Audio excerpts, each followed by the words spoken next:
Afin d'inciter davantage d'entreprises japonaises à investir localement, le centre d'incubation d'entreprises japonaises de Sanya a été inauguré en octobre de l'année dernière dans le district central des affaires de Sanya dans la province de Hainan. 6 entreprises financées par le Japon, dont Yanchuang Hainan Consulting et Nippon Express, y ont déjà établi leurs activités.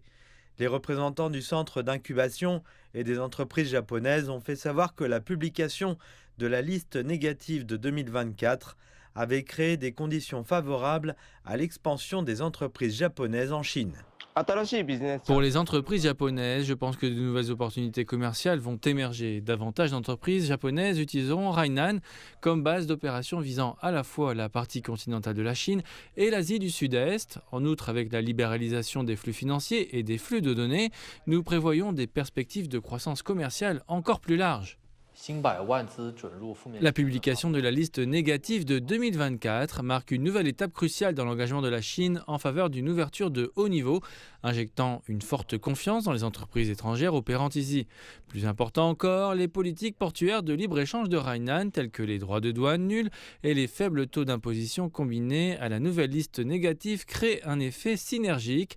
Cela permet non seulement de réduire les obstacles à l'entrée sur le marché, mais aussi de participer plus activement au développement de la chaîne industrielle locale. L'effet catalyseur des politiques portuaires de libre-échange de Hainan, y compris des droits de douane nuls, des taux d'imposition peu élevés et un système fiscal simplifié, ainsi que la liste négative de 2024, a considérablement stimulé les investissements étrangers. Par exemple, le Central Business District de Sanya a attiré plus d'une douzaine d'entreprises japonaises à s'enregistrer localement et a introduit le premier projet d'investissement de Malte en Chine depuis l'établissement des relations diplomatiques entre les deux pays, le Malta Tuna Project. Dans les futurs efforts de promotion des investissements, notre équipe adaptera les stratégies aux entreprises étrangères de différents pays. En nous appuyant sur notre expertise accumulée dans les services professionnels, nous visons à fournir un soutien encore meilleur aux entreprises étrangères qui investissent à Sanya. Le renforcement des politiques a nettement amélioré les résultats en matière d'investissement étranger.